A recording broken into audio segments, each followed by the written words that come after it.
Hello and welcome. I'm Laura Cornelius and you're watching the Global Poker League Summer Series live from Las Vegas.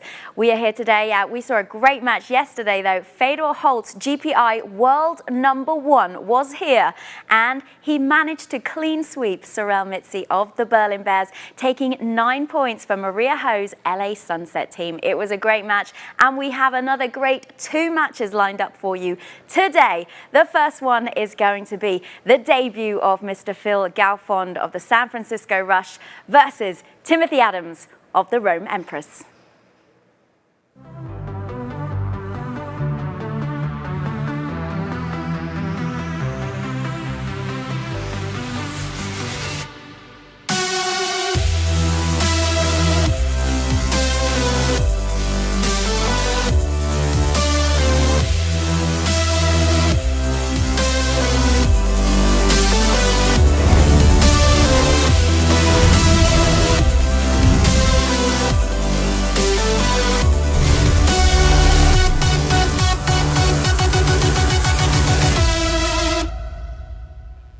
Hello, my babies, and welcome back to the I'm welcoming myself back, honestly, is what I'm doing. Welcome back, Joe. Welcome back, me, to the Global Poker League Summer Series. I am Joe Stapleton. He is Eric Dennis.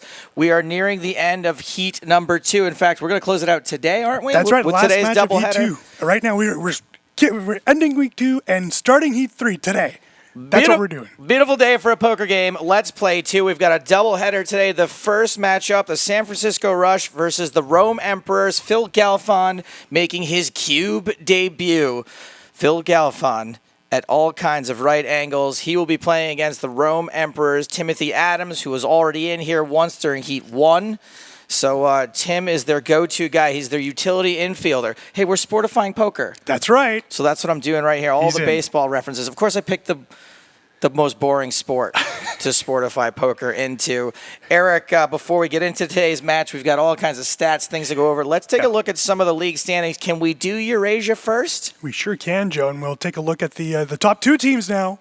There's someone in the neighborhood of the London Royals. Ball game. Hello. Yeah, while you were gone, Joe, Nanonoko decided to sweep and do a good job for his Hong Kong Stars, tying now the London Royals. If the season would end today, London would have first place by basis of more wins, more team victories. But for the moment, Joe, they are tied now up top in first place. The Moscow Wolverines, they get their Heat 3 debut later on today. So Anatoly Filatov, we'll see him later on today, trying to get some points up there. Paris, boy, struggling a bit as of late, Joe. This team was in first place just a few weeks ago, and look at them now, struggling. Yikes. Berlin and Rome really, really needing some points. Boy, the poor Bears yesterday, Sorel Mitzi being shut out by the great Fedor Holtz, that hurt them a lot. There's an opportunity here for Rome, for Tim Adams and Rome to right the ship starting today.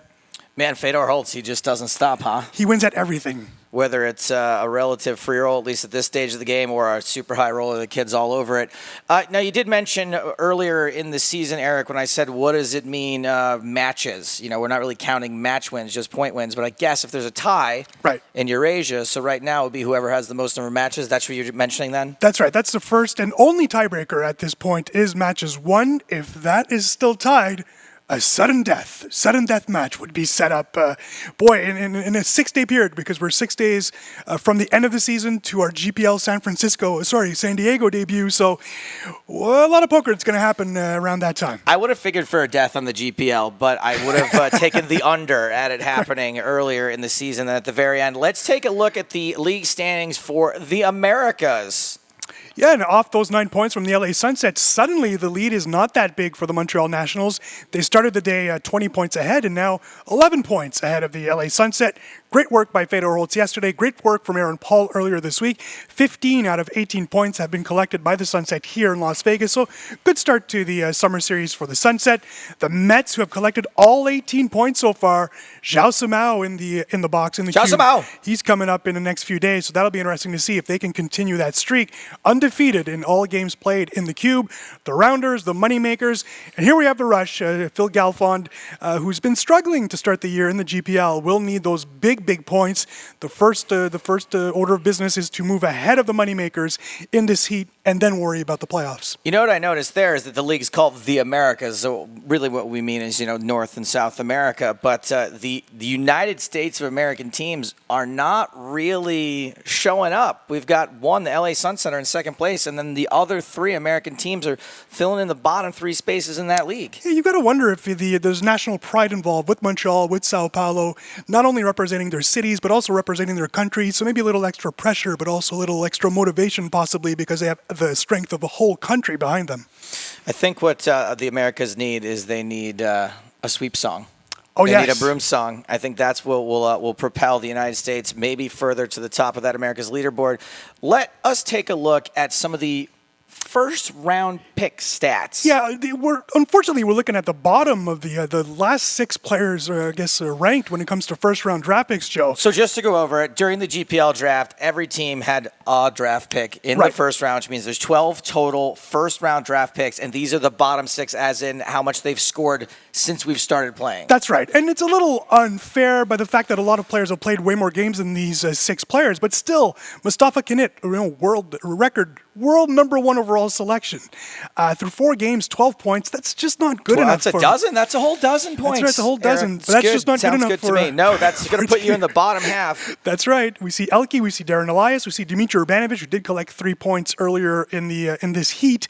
Brian Rass has only played 3 times. And there we have it, Phil Galfond, 67th out of 72 players. This is awkward. He's right there. That's He can probably hear everything you're saying. The good news for us is that Laura Cornelius will be interviewing Phil Galfond and not us. But, I mean, I'm just stating the facts here, Joe, that Aaron Paul has more points than Phil Galfond, and I think that is absolutely incorrect. That, I think, gets settled who's got today. more money lifetime? Who's got more money lifetime than Aaron Paul? I bet Phil Galfond does. I think he does, and he's driving a beautiful Tesla, so I'm very jealous about that.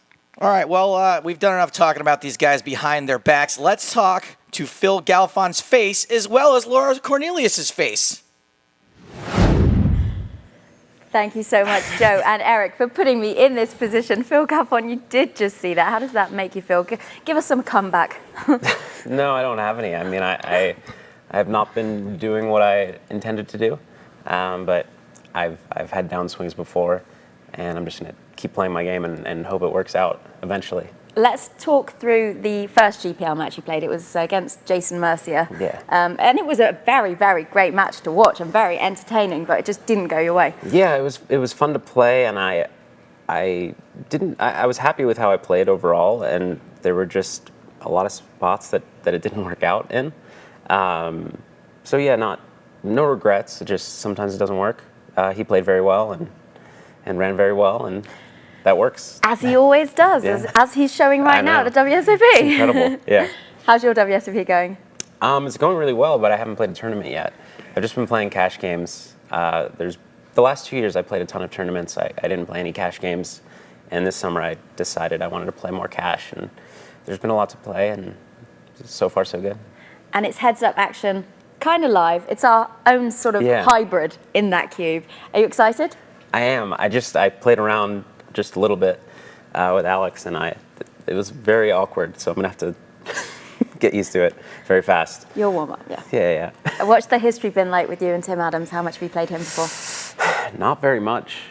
Not very much. Okay.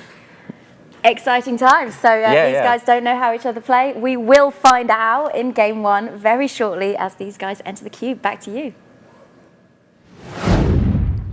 Gotta love Phil Galfond and his honesty. Actually, I'm just going to cut that off at gotta love Phil Galfond. I don't know if there's anyone that's more revered or more universally loved than Phil Galfond. Yeah, we took these pot shots at Phil because we know that Phil is going to take it in stride, because he can take of course. and he's not going to threaten to punch me in the face. Probably. We'll see. We never really know what's going to happen with that. We do have his player stats, yeah. We do have his player stats coming up right now. Thank you. That's right, a little more in-depth into his playing style. I mean, he does mention he doesn't play a lot of tournaments, Joe, so to me, very excited to see him. He used to be ranked 201 in the world, and that was last year. Not bad for a guy that usually plays 5 or 6 WSOP tournaments and wins half of those, so really Phil, a good start. Don't think of it as a tournament. Think of it as a cash game where the winner just gets everything. And we can see that the points. Let's stop talking about those points. They've not been too good. Heads up action. Laura Let's mentioned. focus on the positive. Is there any positive on here? Well, he's only played once heads up, and he scored 0 points. But it was against Jason Mercier, who, Really by hard the way, to has had squeeze another, something positive out of that. That's right. And 17% could have been worse. Could have been 0%, or So it's just not been a good start to the year.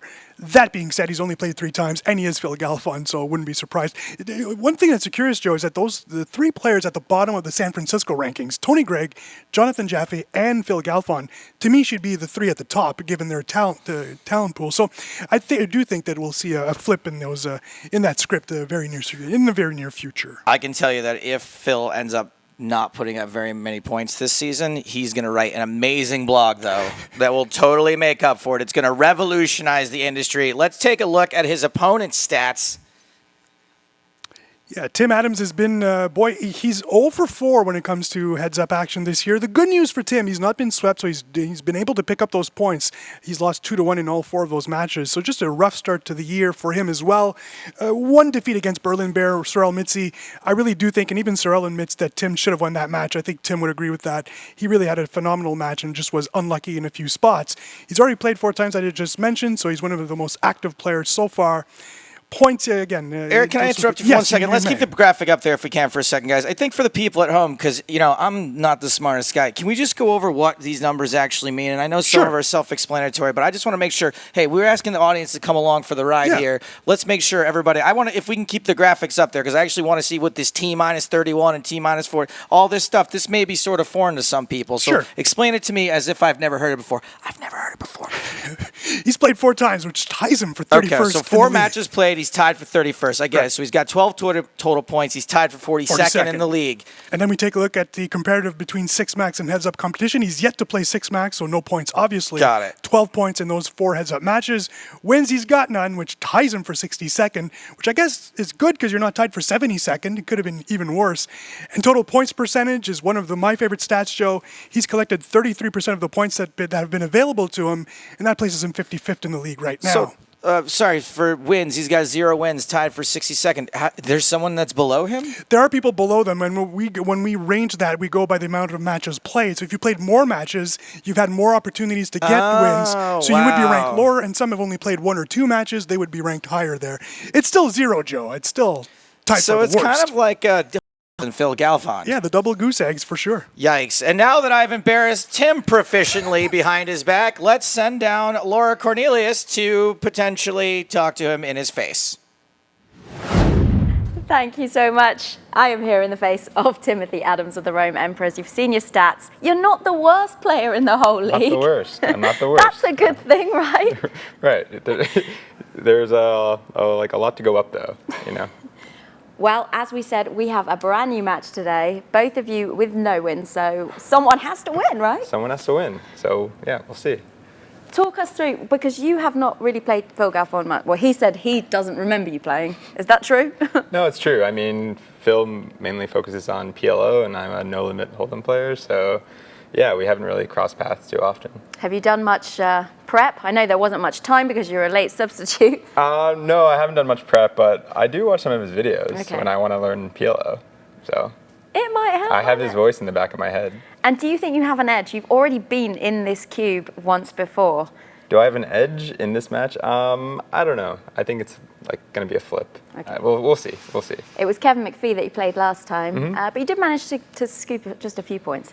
Yeah, I mean, with this format, it's just kind of like, who's ever going to win the flips at the end. That's a big part of it. And I haven't really been winning my all-ins very much in all my matches. So, yeah, hopefully today I just run really well. Well, we are about to find out. The players will be getting ready to enter the cube. Best of luck, Tim.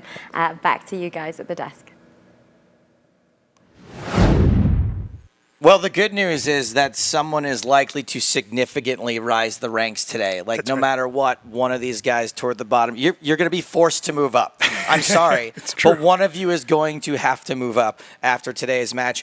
Should we take a second to talk a little bit about Jason Mercier? Even though he's not here in the cube today, he's kind of having a good World Series. While you've been away, Joe, it's been easy to find material because we've been talking to Jason Mercier every single day here at the GPL since. Some are asking, where is Jason Mercier? Why has he not been in the cube?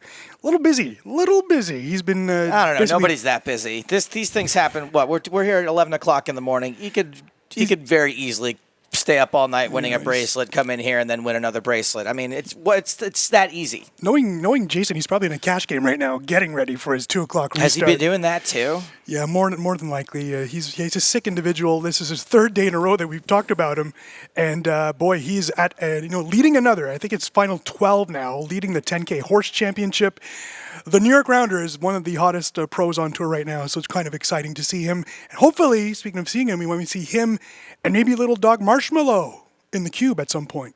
I think you're not supposed to leave dogs in glass enclosures. Well said. In the Las Vegas heat. So hopefully the great thing really is that, everyone's limited to the number of matches they can play. So right now, Jason's kind of almost saving himself for the GPL, right? He's going to be like the reliever who can come in late in the season and has tons of games left to be played. Yeah, and that the team roster is so deep, Joe, and we've seen Kevin McPhee, shut out with a big win against Tim Adams earlier this week. Those were big points needed. We know that Bryn Kenny, that Thomas Marchese are next in the cube, so that team is setting itself up very well to have a spectacular end to the season. And when you say next in the cube, you mean next as in for those particular teams, because later on today we do have a second match. Want to make sure you guys stick around. Right now it's the San Francisco Rush Rome Emperors. Later on it's the Moscow Wolverines, Anatoly Filatov, who is the manager, taking on Jonathan Little from the Las Vegas Moneymakers. So, but before we get to that, let's get down to the cube and let's get today's party started.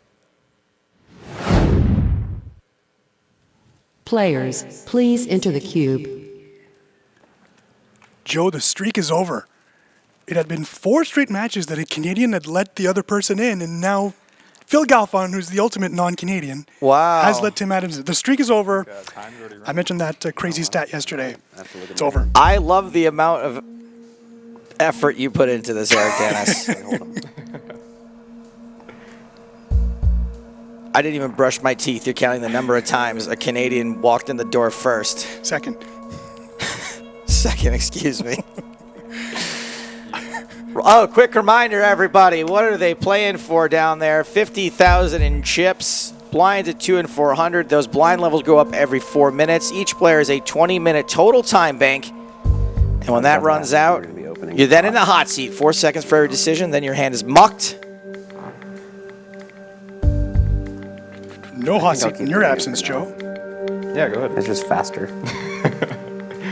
No hot seats in my absence. People have finally figured out that they need to Only Hollywood actors need the hot seat. get it together. When people just do quick pot. It's more of a UB thing. Is it? Yeah. That was before my. Oh, was it? Yeah. This is the fastest software. Obviously, some other problems with it. Want to, whoops. Time for a little grave dancing. I just wanted to remind everybody, follow along on Twitch. You can chat with us, twitch.tv/GPL, and you can tag your tweets, #GPL. We are on to hand number 5. I've yet to comment on any of the poker. I'm not sure I'm ready yet.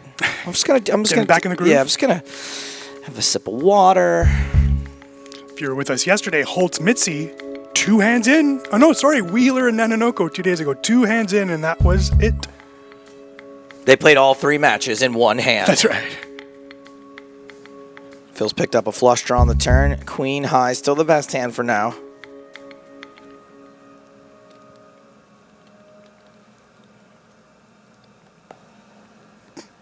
And Phil gets a fold. Technical match. Well, well, maybe I shouldn't say anything. I actually I don't like playing against technical players because then I try to play technical, but it's not really my strong suit. I think I saw your match versus Jason the first time. Yeah, I was trying to play technical. You were playing very technical, and Jason. Jason was not.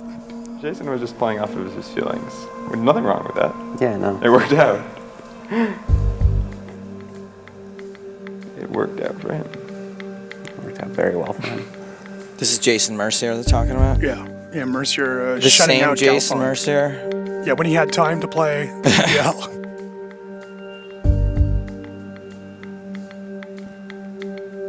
Thank you, Ed Kilworth. It's nice to be back. John Paul the Great says my mind is still in Fargo. I'm typing the bet. You know, I realize there's a reason why they don't call it Far Stay.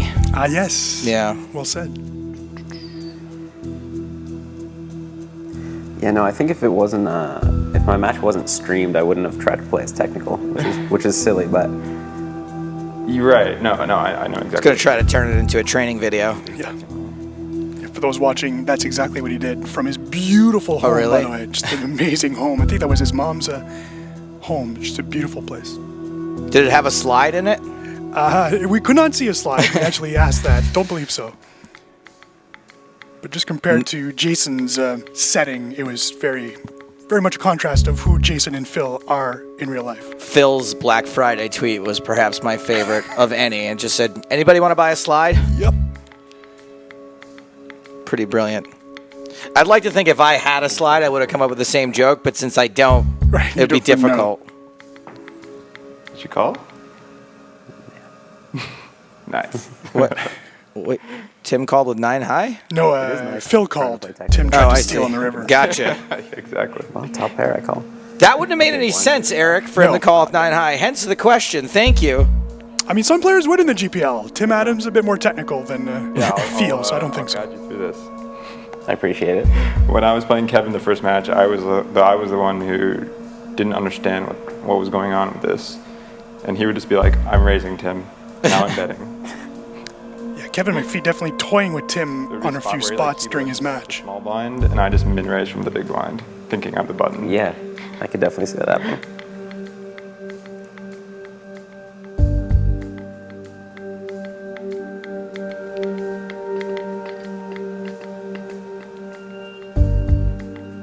I was trying to make a 3 queens joke, but I couldn't think of the name of a 3rd queen. We got Victoria, Right. Elizabeth. Right. That a lot, right? That's it, right? There weren't any more. I I'm don't sure think. there were, but Nah. no? I don't think anyone could name one more. Mary, is that a thing? Let's try it. Surely Queen there's Mary? no more after that. Let us know on stream. Someone's going to know. Turn. I guess that would be a good river card for you. That is a good card for him. It's supposed to be. Yeah. Well technified. That's not a technical thing. That's a feel thing. That's right. What's going on here? Why are you betting if it's a good river card for me? That's the question. Sometimes you can't win on the river with a bet check bet. It's not going to work against Galfond. He is. Which is a bet. I'm not even listening to Tim now. I mean, Phil's got the nut nothing. The nut nothing. The hand that I would bust to. Or with. I'm just going to let that hang there. Yep. No, I'm not. I'm going to repeat it. Eric likes to bust the nut nothing. Feels like technically I'm supposed to call, but actually I don't really have a lot of weaker hands in this, maybe because I probably bluff a lot of them.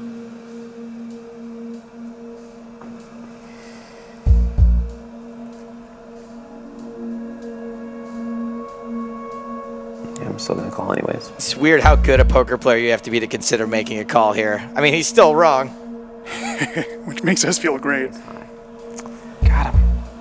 But I'd be like, I don't have anything. Why would I call here? But that's what the good players do. Okay to call there.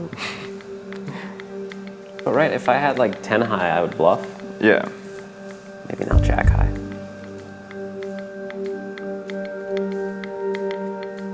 Queen Mary confirmed, Joe. Well, there's surely no more than that. Those had to be the only 3. Check back the flop Sadly, for, she like, does not rank in the top 10 according to historyextra.com. What? Yep. I was saying what, that there's even 10. Bertha of Queens. Kent apparently was the Bertha. yeah, the big one. It's ace of hearts. It doesn't matter.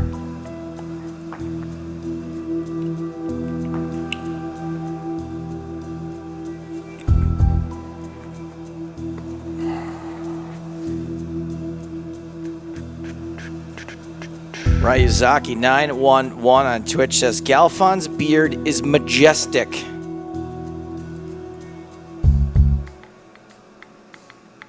This feels like Battle a of re-raise. beards here. Yeah. Just typing out your call. Exactly. I would be going to 3x if I didn't, 4, 5, 6, 7, 8. That's something for Adams, right? That's good enough. Got it. Got it. My counting is on point. All week I've been practicing counting. If he hits a 9 on the river, that's like a super straight. He gets 5 bonus chips.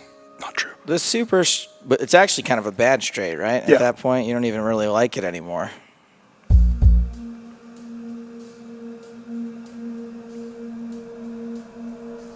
And what was it you were saying about the super straight? Got it. Got there. The 7-card straight. Using both cards from your hand. That's what I like to call the bad eat jackpot because you win a hot dog. Okay. I actually probably could have considered raising, but then I sighed too quickly. Dopey UK says Yeah, it's Galfond's actually probably weird because confused it's about why straight. there's I don't 2 feel cards like missing I'm from not his hand. focusing on, like, Good point. controlling my expressions. Right. Exactly. Okay.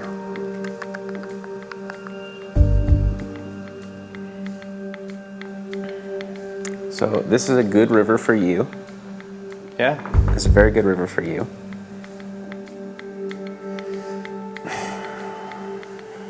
I actually don't think my blocker is necessarily a good blocker to have.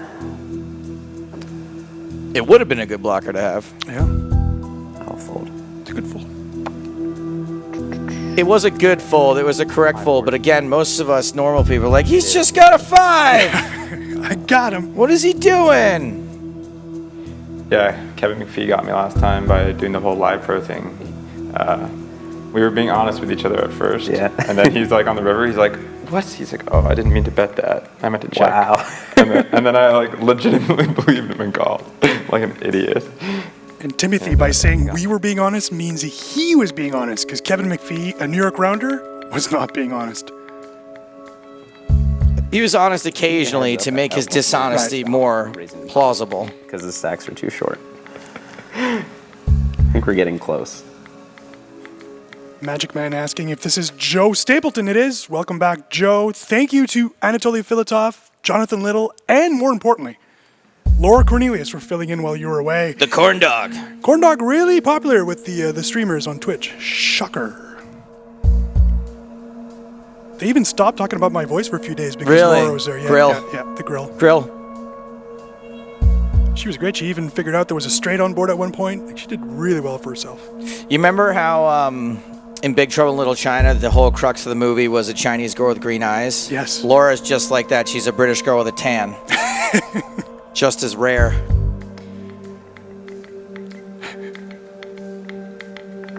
So Phil's got the best hand this time. And it's a hand that he may have to make another hero call with. We saw him hero once and be wrong. Then he made the good fold last time. It looked like Tim ended up checking behind there.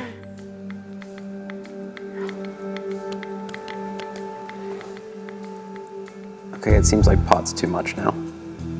Yeah.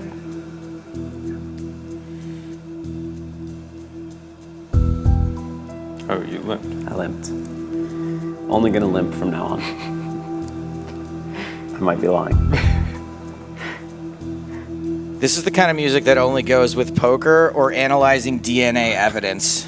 Which Phil did, both of those things Phil does on the weekend. CSI the Cube. Wow! Yes, you probably do. Yep. Take it. Phil wins another small one. Blinds up to 500, 1,000. We are still pretty much dead even.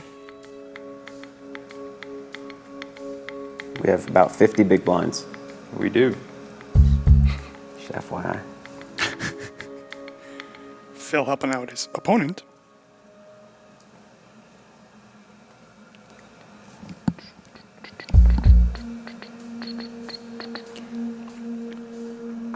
So these pots are starting to get more and more significant. Both players, Joe, WSOP bracelet winners for Galfond. There's 2 of those. 10K deuce to 7 lowball in 2015. George Dancer finished 10th in that one. 5K PLO in 2008. Boy, for $800,000. Brian Rast 9th. And hey, our old partners, Daniel Negreanu and Phil Hellmuth, were 7th and 8th in that tournament. Remember when we fired those two because they didn't know anything about the draft? Idiots they were. Terrible.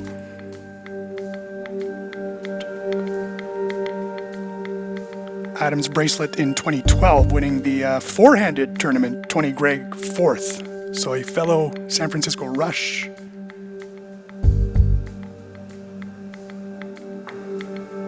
Tim Adams still out in front with second pair. Looks like Phil Galfond's gonna value bluff this.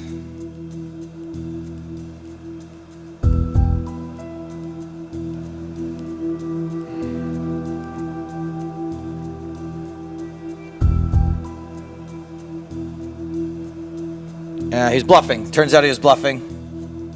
Got the better hand to fold. Whatever. Ace 10 off for Adams.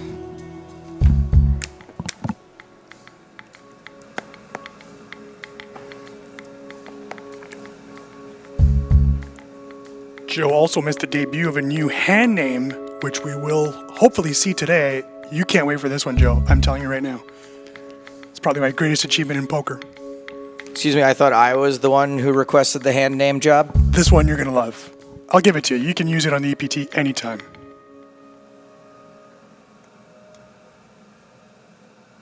Phil turns a straight. 4, 5, 6, 7, 8. Yep, straight. Mm-hmm. Yep.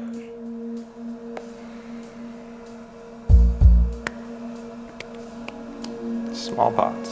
Yeah. Couple people on Twitch obsessed with the hairy arms. Yeah, they talked about that where you were away as well. Sorry about I that. really mean to, but I guess my style. Yeah.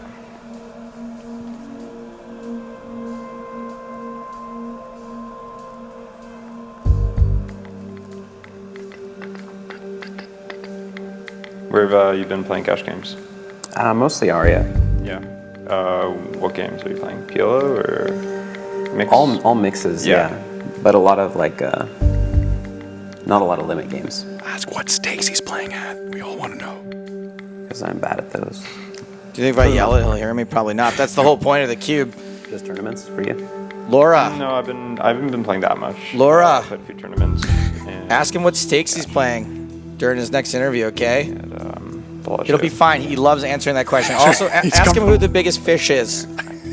Aria. Yeah, it's kind of crazy in the Bellagio. Just Yeah. How do you spell Belland? B-E-L-L-A-N-D? Another guy with a French name. What's up with that? Phil's still out in front. Timothy really only looking for a queen, first big pot. both in actuality and in his own mind.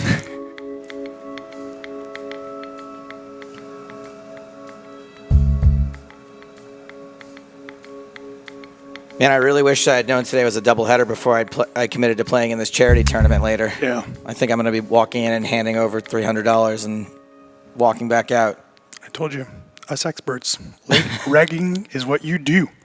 It was going to be late reg regardless, though. Right. Like I didn't realize. I didn't know, even though you told me. Super late now. I completely forgot. Thank you. And I think even if you didn't say that, I'd probably win. yeah. I'm seeing some Vanessa Selps chatter in the chat. She has arrived in Las Vegas, can confirm that Vanessa is in Las Vegas.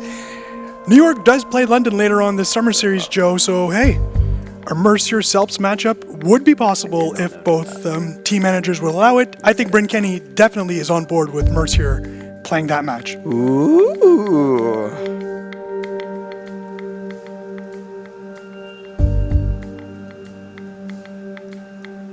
Well, the Magic Man possibly does not know that I'm actually French-Canadian, so I do see that very well-placed comment.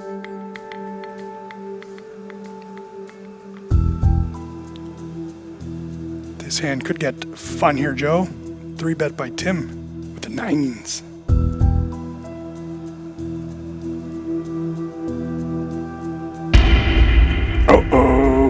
Classic race. Yeah. Oh, Here we boy. go. Didn't think I was getting called. We are flipping like food versus sex. One of these two hands started with the slight mathematical advantage, and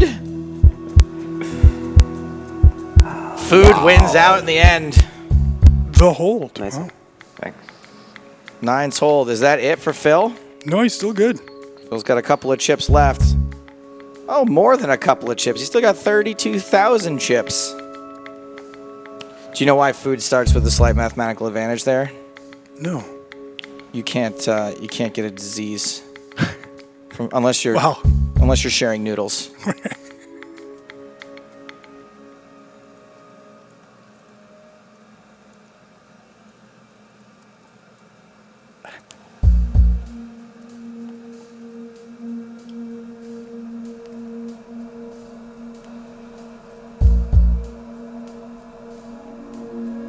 Gut shot for Phil. King high, the best hand right now.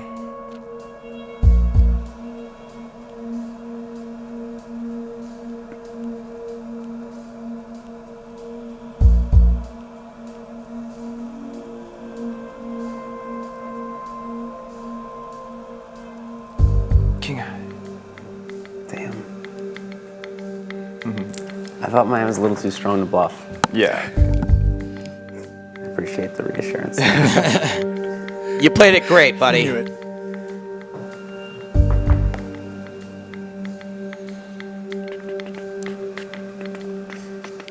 Galfond celebrated his 10th anniversary of his first cash on the circuit in January. Finished 18th at WSOP Circuit Tunica, the main event there.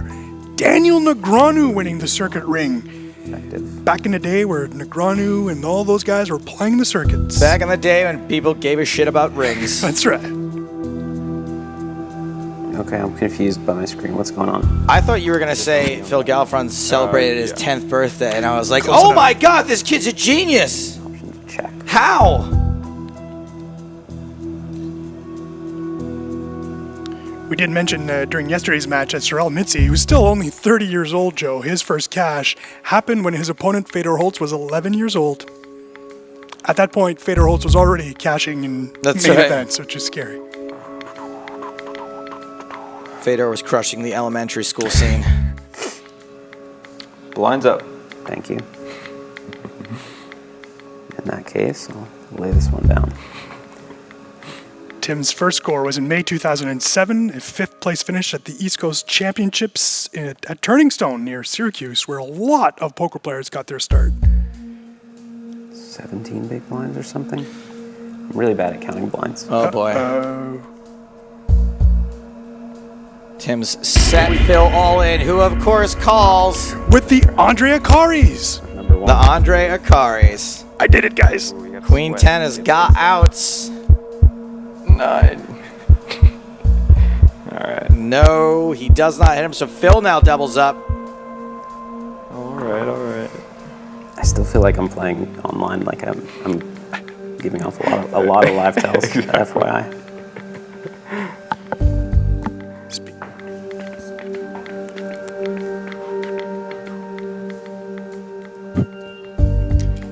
Speaking of Andre Akari, Joe, you might have been traveling yesterday and did not find out that Andre has been selected by the Rio Olympic Committee to carry the torch. I saw that on Twitter. Yeah, what an honor. Yeah, very emotional, Andre Akari. Very, very happy with that honor, of course. Representing all mind games for the country of Brazil. Mind games. The mind games. I play a lot of mind games, That's but nobody's right. going to give me the Olympic torch for it. Yeah, poker officially recognized as a mind sport in Brazil. There we go. I think there's a distinction there, probably think between so. game and sport. I was trying to be smooth, Joe, but no. I'm sorry. slayed I me. did not mean to do that. When I heard mind game, I was like, oh, there's something I'm good at. You would be, yeah. You might have been carrying the torch for that. Absolutely. For that Yeah, event. no, I would have the torch. That torch thing is super cool because, look, I'm jaded. I don't really care about most stuff. Yeah. I think everything's like, meh, whatever. That's really, really cool. pretty amazing. Being asked to carry the Olympic torch. This is coming from a guy that doesn't care about anything. You know how we do it in America, Joe? We have the Coca-Cola bottles, and if you get the right, cap, you get to carry the torch. In Brazil, You can they win do it in a Coca-Cola giveaway? Yeah, the Calgary Olympics. That's how people got their way in. Whereas in Brazil, they actually recognize. If you collect the right number of McDonald's Monopoly pieces, you can carry the Olympic torch. You got it. I'm pretty sure it's not supposed to be a call, but for some reason I don't believe you.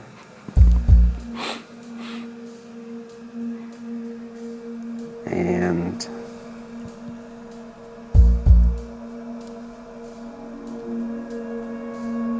my wife wants me to trust my gut more. I think I've played poker with Phil's wife before, by the way. I think maybe before they were even dating. I think she played it at a home game. I played it in Los Angeles. Could very well be. Can't say for sure. Wife is a actress, right? Yes, that makes Farrah, yes. yeah, Yeah, Farrah. I definitely played with her before. She actually tweeted out a great picture of Phil a few days ago. He had played for 3 straight days or close to that, and he was just dead on the couch. So Check it.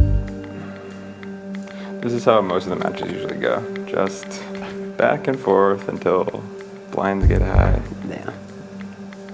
That is Other than correct. some of the people play, I don't know. Like, we haven't had very many 3-bets at all. Yeah. Which I'd imagine is a little unusual. I guess the hands haven't really. Now it's Tim's turn for big pocket pair, and check it out. 25 big blinds plays 25 big blinds. oh, I know how many big blinds we have. I'm not going to tell you. 10 high, no good.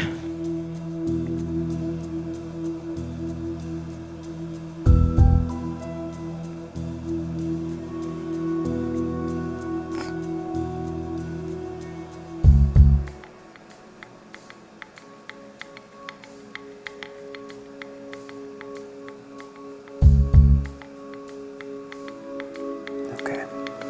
Third club on the turn, doesn't affect much on this board. Timothy takes it down. Blinds up. Again, 1,000, 2,000 now. Had a trap. Oh, pre-flop trap. I was going to say, you bet twice. Not much of a trap.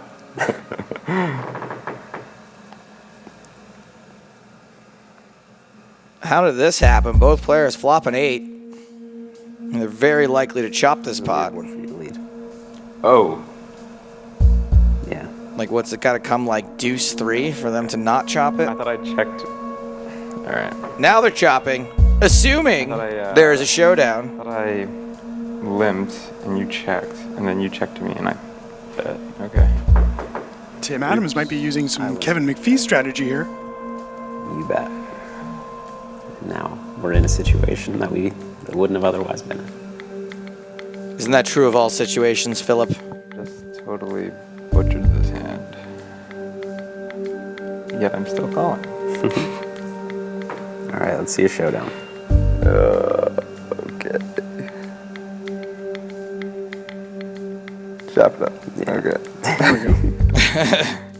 Okay, yeah. You know, some people very much enjoy a chopped pot. Yes, I've heard this before. Some people make shirts that say that. 25 bigs. Thank you. Less now. Fewer, I mean.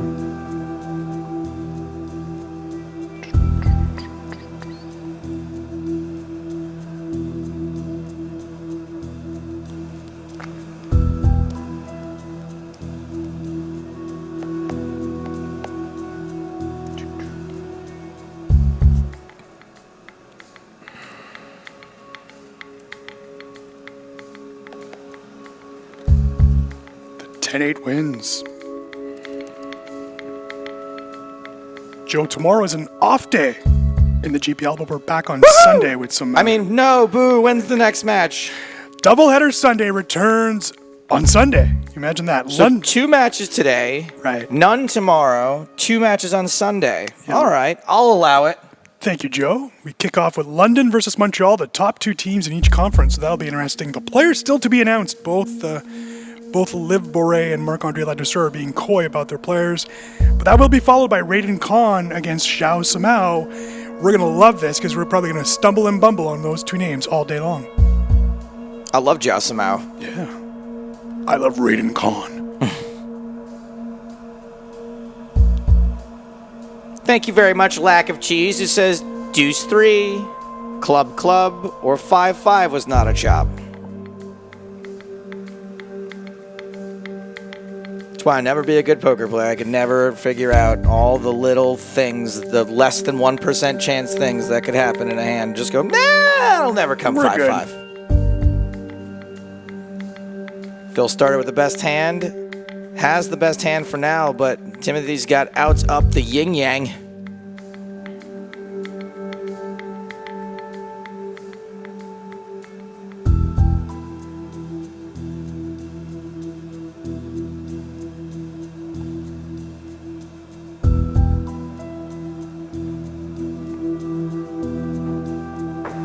Phil folds the turn.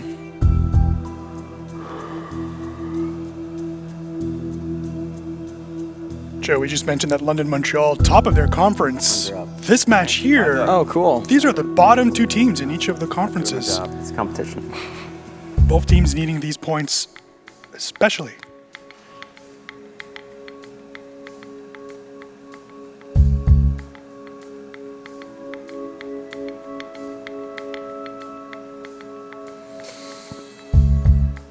Ten eight suited. Can't really hate this flop. Especially when you turn a 6, 7, 8, 9. Turn a straight. Very well. Very good.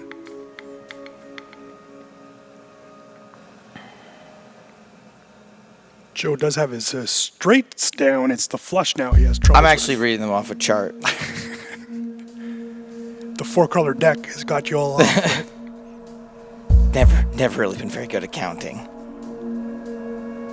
It's just not one of those things you need to succeed in life, you know? Counting. So Phil's got to draw to the same straight. Doesn't get there on the end.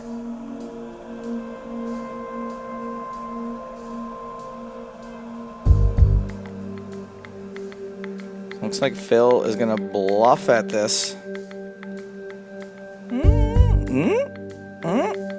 Oh, he really went for it. Hi-ya, this match is about to be over. I thought you moved all in. No, I did. Oh, you did. Sorry. He did move all in. I knew that I was supposed to bluff. Sort of a needle there, but Tim Adams. Adams makes the call, Yeah. Nice But- hand. Yeah, you're supposed to bluff for sure. and Phil walked right into that one. I think we exit now.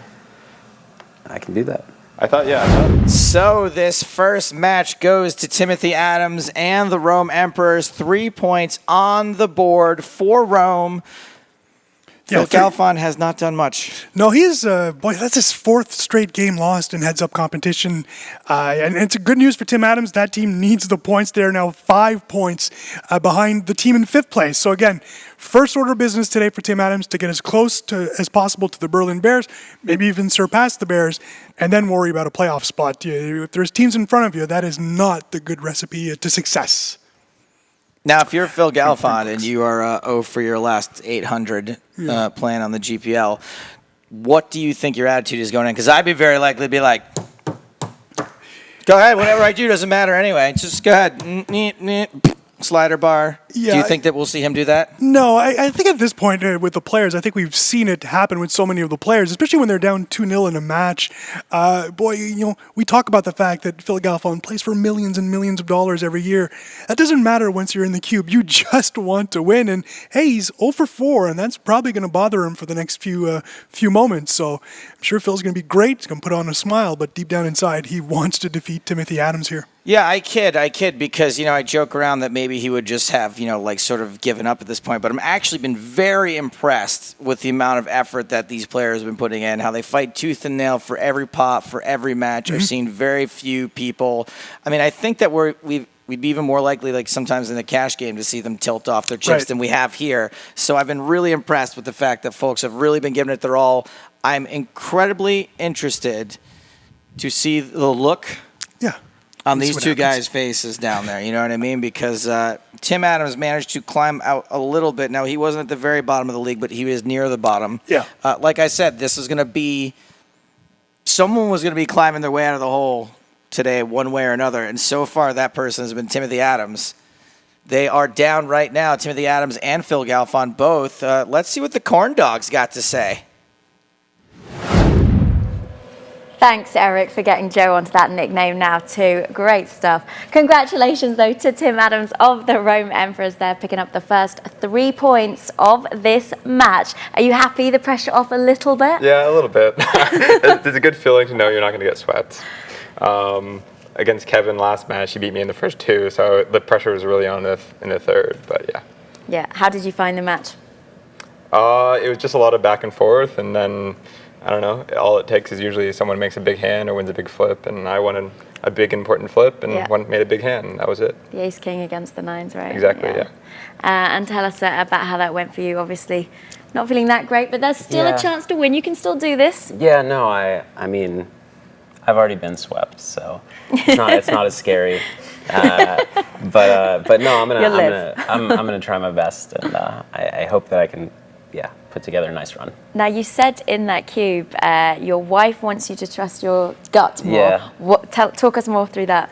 I would categorize myself more as a feel player than a technical player, and I've been trying to get more technical in my no limit game specifically, and so sometimes I will make the play that I think is the I should do my air quotes properly, that I think is the right play, even though I have a feeling that I shouldn't. And there were a couple examples in that match. The last one was the final hand where I bluffed it all off. And if I trusted my gut, I wouldn't have. The other one, I made a call that was wrong. So gut's not always right, but I do think it's one of my strong suits as a player. So I would like to, trust it a little bit more. So is she watching this match? Is she analysing you? She is probably She gets told asleep. off if you don't do She's probably asleep, but she will watch it. Okay. We have 2 more games to go. Who's winning the next one? Who knows? Me. Confidence. That's what we like. Phil? Me, maybe. Oh, wow, guys, right. We'll work on this confidence thing. We'll be going back to the desk shortly, but first, a quick little commercial break. Can't get enough of the GPL? Head over to globalpokerleague.com for the most complete and up-to-date standings, schedule, stats, and information on your favorite team, as well as full-length match replays, highlights, and epic hands from all of our matches, and much, much more.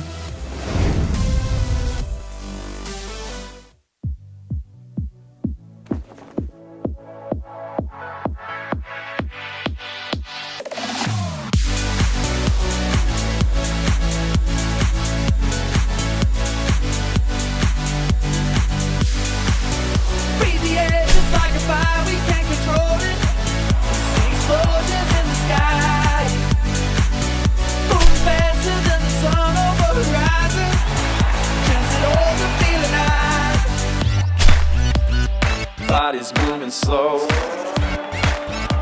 this love is all night. Moving faster than the sun. Explosions in the sky.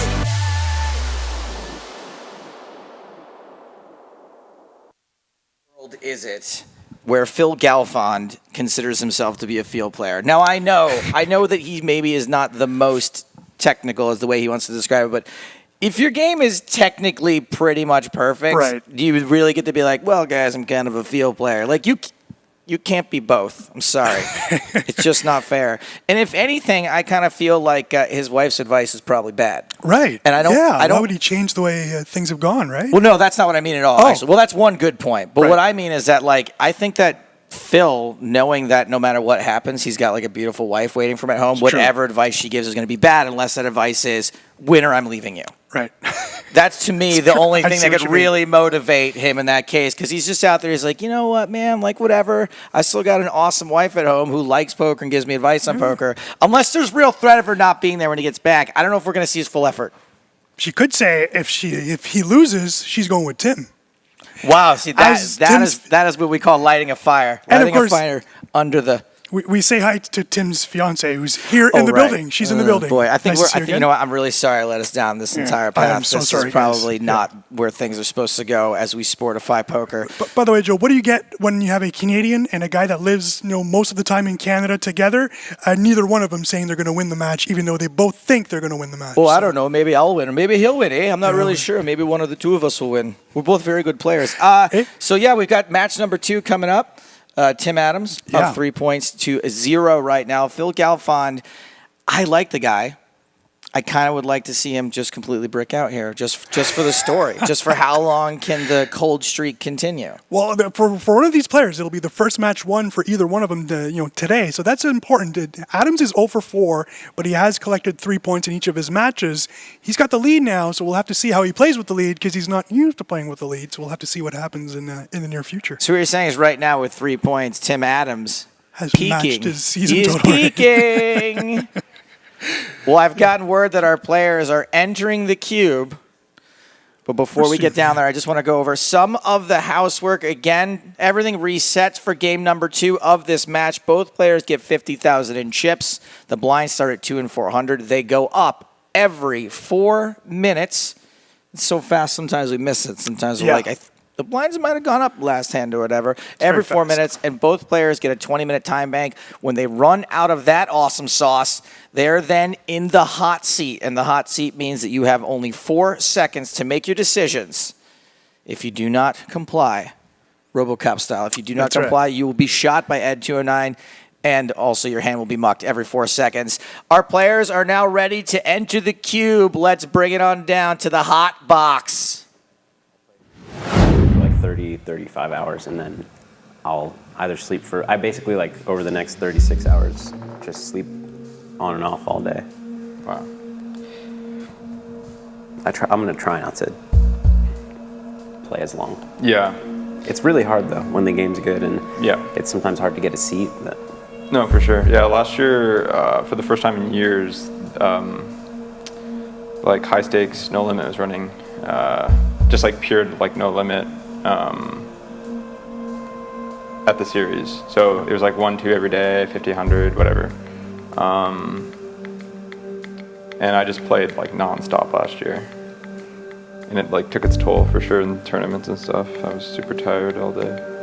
yeah, with tournaments, I don't know. I feel more comfortable playing tired. Yeah, Than cash. because you don't have to overthink anything. You're Yeah. just like, okay. Can give yourself an excuse to just. Guess in a tournament, you're only in there for a finite amount of money, too, right? It's not like, 4 bad, Just play tight. gigantic pots in a row in a cash My younger game days, can I be still a had lot money more for expensive than hungover. 4 bad hands in a I tournament. would just be like, I can just sit here all day and do nothing, like I usually would when I'm hungover. Yeah, I cannot play a tournament hungover, Joe. It's the difference between our athletes and you and I. I can't play tournaments at all, but I wouldn't say that being hung. Look, Made a plan. a hangover is only precursor to drinking again that day. That's true. I don't get hangovers either. I'm really dangerous. I've had a hangover twice in my life. It's only your second 3-bet. And I've been drunk twice since this morning. You couldn't beat 9s.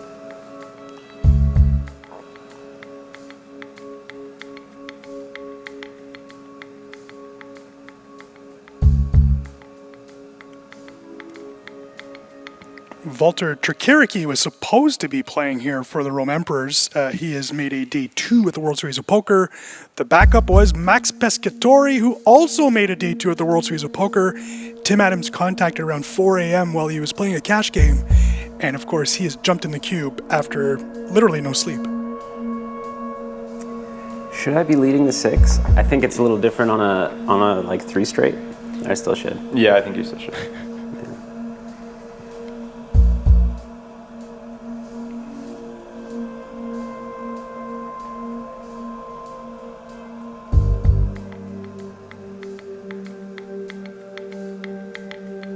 I guess I'll make a tight fold.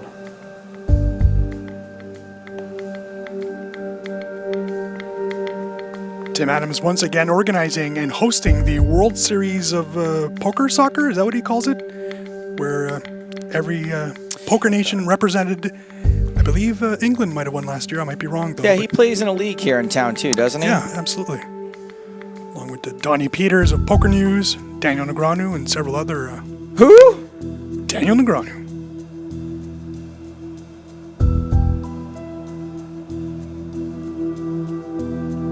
King high good on the end. Hand number 6, not really seeing anything trading hands too far. So far, Timothy does have the slight lead. That lead's going to be chopped slightly by that pot going over to Phil Galfond. Speaking of soccer or football, Joe, I know you were excited to see the Americans advance against Ecuador. I was very Copa excited America. to see the Americans. Season 2 was great. Season 3 was even better. Kerry Russell, never bad. I do not care about sports, any of them. That being said, congrats to the U.S., who will probably play Argentina in the next round. That'll be difficult. I also would have laid every single dollar I have to my name that the fact that the NBA finals were going to go 7 games. Thank you. You're welcome. The Andre Akaris making an appearance. Andre, I think I made a joke about that similar in the EPT one time. Darn, saying that I missed it. No, well, it wasn't. It was. Look, I believe you came up with it separately. First of all, okay. Second of all, I mean, I've never been. it was a different joke. I said you can't spell Akari without AA. Because he has two A's in the middle of his last name, doesn't he? Yeah. Yeah. Now for work and stuff, like college friends. No, just one A, but two A's in the. It's AKKARI. Place to live. But there are two. I might assume two you A's can't in spell Andre Akari without Yeah. AA then. Good things. Plan on moving back to Canada later this year. Top pair versus two pair. That I'm pretty stoked for. Nice. Yeah, I bet a road trip like across there would be really pretty too. Yeah, there's certain provinces that are like notoriously known as super boring. Saskatchewan, Hey. Manitoba, but I think Alberta and British Columbia are worth it.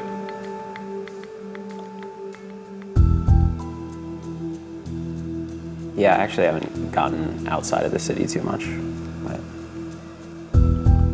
So like Whistler, I think. Or? no, I had like 3 different trips planned and they all fell through.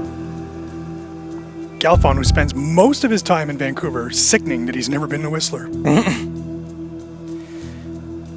Look, these guys, let's be honest, spend most of their time sitting at a computer. It could be anywhere in the world. Right. Except for America. Does the fun ever start? Adams mentioning the beautiful province of Saskatchewan. Congratulations to Tyler Bunkowski, who finished third in the 1500 limit event yesterday. Saskatchewan's own and bracelet winner himself. Yes, Joe, I have no life. I do know that Tyler Bunkowski finished third, and I know that he's from Saskatchewan. I mean, at least he's from somewhere close to you. Right. Although the country's pretty big. Pretty far away, but it's okay.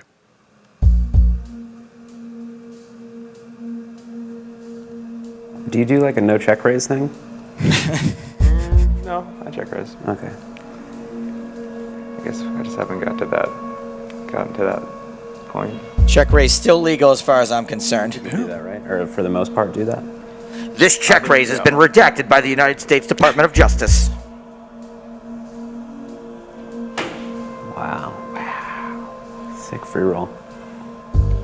We talked about the World Series of Poker. Joe, today is my favorite day to WSOP. It is the Seniors Championship. My favorite day, over 4,300 seniors already registered. It is the funnest thing, except if you need to use a bathroom. I'm not joking.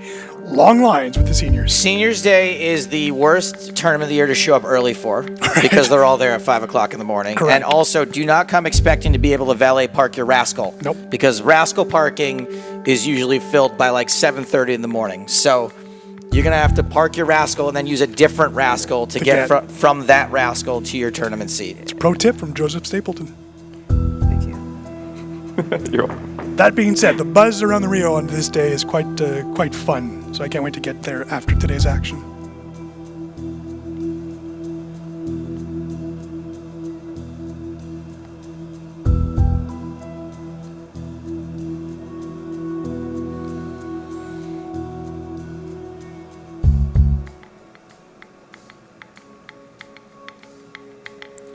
I'm going to be hopping on down to the All In for CP charity tournament today at Planet Hollywood. That's where I'm heading after this.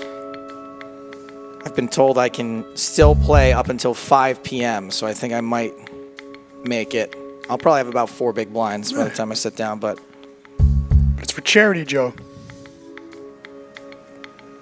look, in some circles, I'm considered a charity, so.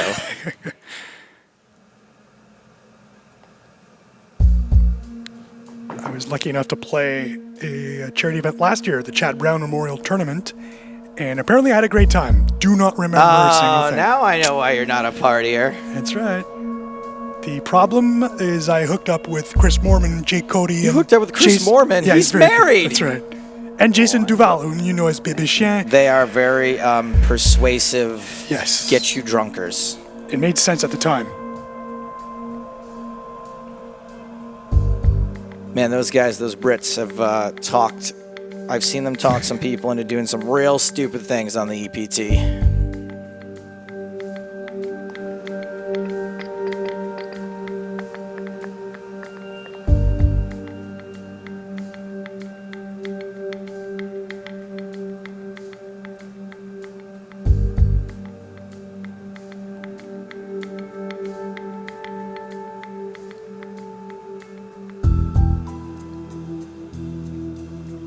Jack 10 suited against ace high. It looks like we are going to see a 4-bet from ace 5. I guess this could be it. Tim saying, I guess this could be it. So much for small pots.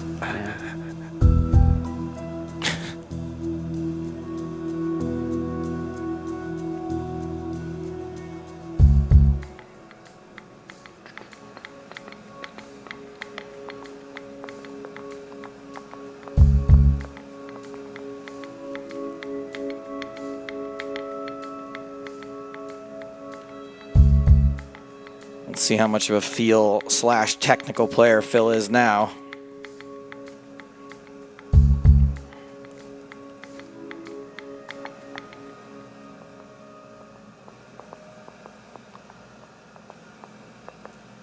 Wow, surprising to see Phil take this much time. I'm in the tank.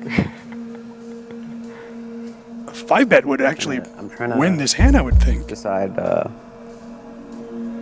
if you would have said that. He is a feel player, everybody. Go over there and feel Yeah, him. well, you said this could be it. That's a pretty strong statement, implying that you're going with your hand. Or is it, what kind of lull am I on? I don't know. Exactly. I don't know. I've been in the queue before. Has been in the cube, but lost to Kevin McPhee, who made his glorious cube debut after a rough start to the season. I'll show you if you fold. How about that? That's a pretty good deal. Mitzi and Holtz yesterday showing their cards to each other way too many times.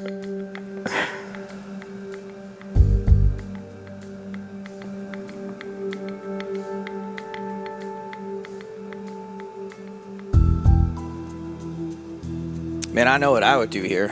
Call. There's so much you can hit with Jack 10 suited. It's true. Let's see if I could get some more reads. Wow, this would be a great play if you just were trapping with, Wow, he did call. I yeah. was saying that as a joke, thinking Yeah. there's no way he would call for that percentage of his stack. And he probably has no clue where he is in his hand. He feels like us on every hand right now. I know This where is he's in great. this hand. He is. Oh, he's gonna get a free card. I don't think you can fold though. No, not anymore. blinds up.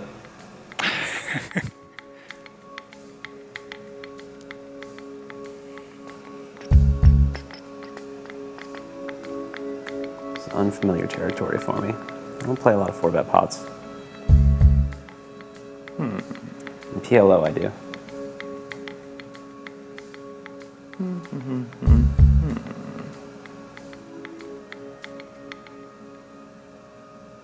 Tim checks again and ends up with the best hand. Phil cannot catch any of his outs. I agree.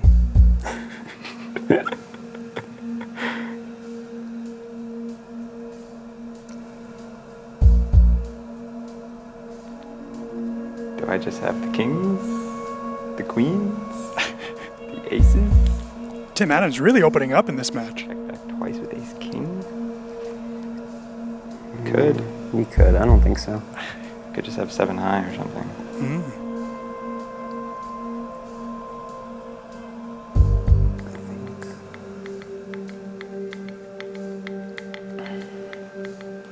You might just be playing the board with like just Jack 9 suited or something.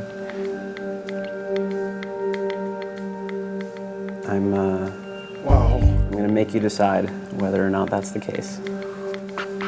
Phil has bet only half pot, but it was a pretty big pot. No, you're not getting raised. Such a fun bet here. Putting on a show. I mean, it's pretty polarizing, even though it was only a half pot bet. Phil's line in this hand really, to me, reeks of spot, right? absolute air or just something that was so huge he figured he couldn't go for any value till the river. And Timothy Adams folds. Ace high. Ace high, he's just called his hand. King high? No. King X?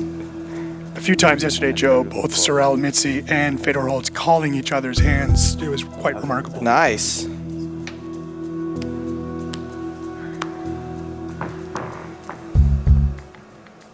Fedor, who stepped in the cube yesterday after paying off a $200,000 bet to Jason Mercier, didn't seem bothered by it whatsoever. That's just like 4 buy-ins at a Bellagio or Aria tournament, so he's fine. No big deal.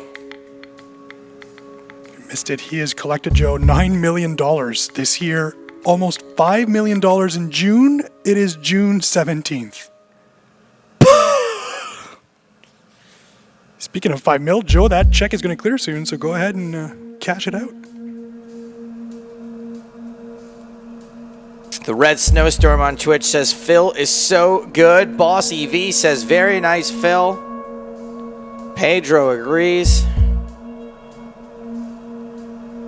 Shout out to Pedro today, who's taking good care of us in chat with the betting and all those things. So good job, Pedro. Thank you for helping out Hans, who needed a little time off. The poor man is working 24 hours a day. Who's Hans? Hans is our director of social media in Malta. He's on the GPL account in there. That's what I mean. What's his That's right. name? Yeah, he's under the GPL account. Correct. Phil's made a small, I mean, not relative to the size of the pot, value bet on the end. And Timothy Adams calls him with ace king high. Again, a pretty well played hand by Phil Galfond. Bets a pair of fours, gets called, gets paid off.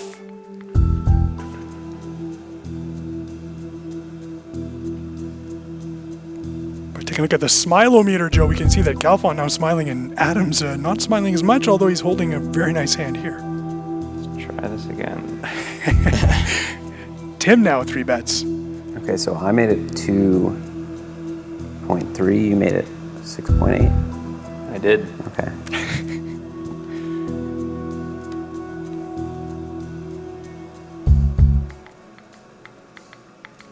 6.8 when you started with like 34.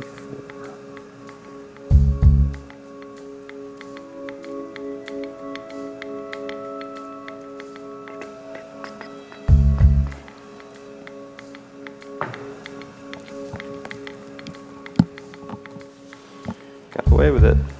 Yeah. I don't know about that one. Why no official team jersey on Timothy Adams? Well, good question. FedEx or UPS are to blame for that. You can send your complaints over there. Little shipping error.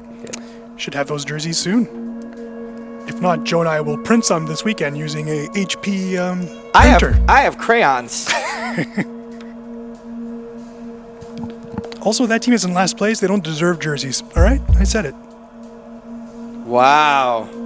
I'm kidding, guys. I'm Canadian, so I apologize for that terrible comment.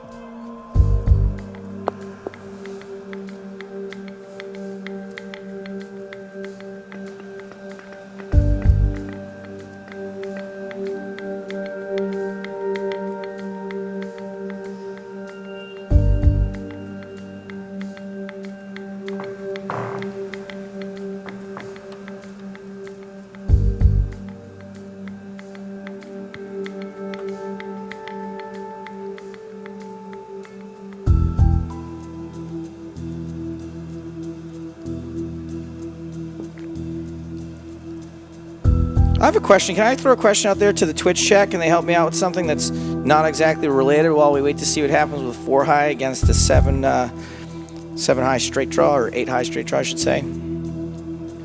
I am looking to have some fun over the 4th of July weekend here in Las Vegas, and I want to know where the best pools are in Vegas, because I haven't done the pool thing in a while. A very weak hand. I want to book a cabana, maybe.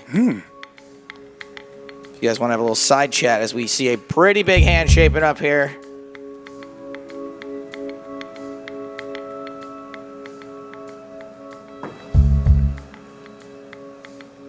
Fishing for Greatness says, I went to UPS this morning in the cast. I was terrified they were going to tape me up and throw me in the back of one of the trucks. 71 and I'm surprised anything gets anywhere. We won't threaten them about the jerseys then. Big hand brewing. Tim Adams just 3-betting. Ace queen. He's been put all in by Phil. Looks like we are going to have another race, and a queen hits the flop. It might be. might be. 9 on the turn. Only a jack will save Phil Galfond. That's true. We still can play some more poker. And that is not a jack. So ace queen runs down to jacks. Timothy Adams doubles up but does not eliminate Phil Galfond. All they really did there was flip-flop positions. Raise it up.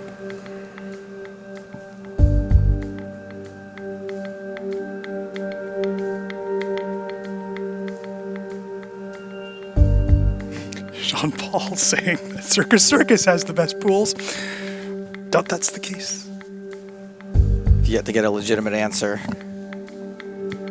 B-Way Swing says that he enjoys the lazy rivered MGM, but he's lazy. 6-2's not faring too well here against Ace-King suited. I don't imagine we'll see this one go to showdown.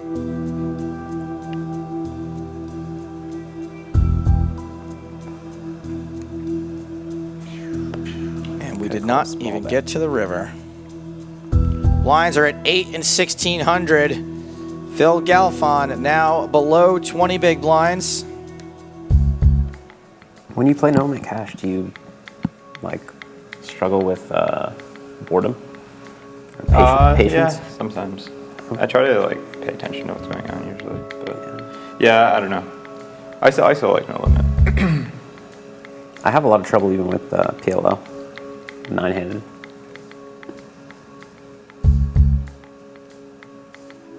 You know, Joe, Mandalay Bay now has a pool, and it's called Top Optional. The issue there is that a lot of guys go there. It's fine with me. I'm not used to seeing guys with their tops on the pools anyway. But blinds have been up for Haven't a minute already. Yeah. You still didn't tell me. But that's true. How am I supposed to know that?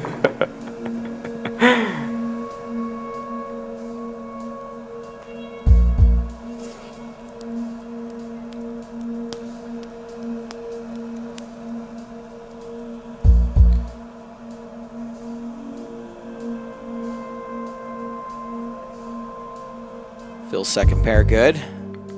Tim Adams with a big draw.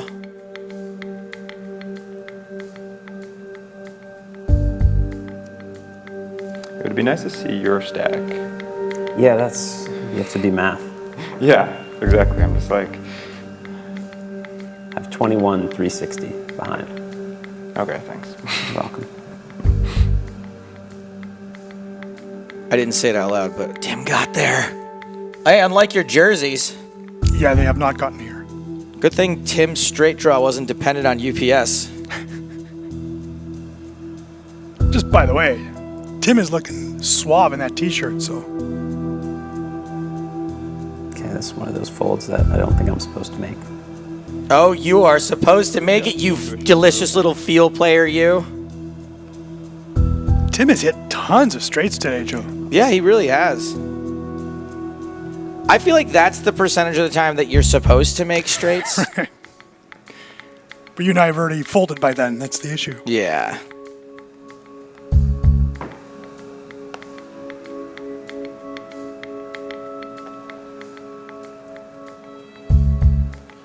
Phil's really up against it now.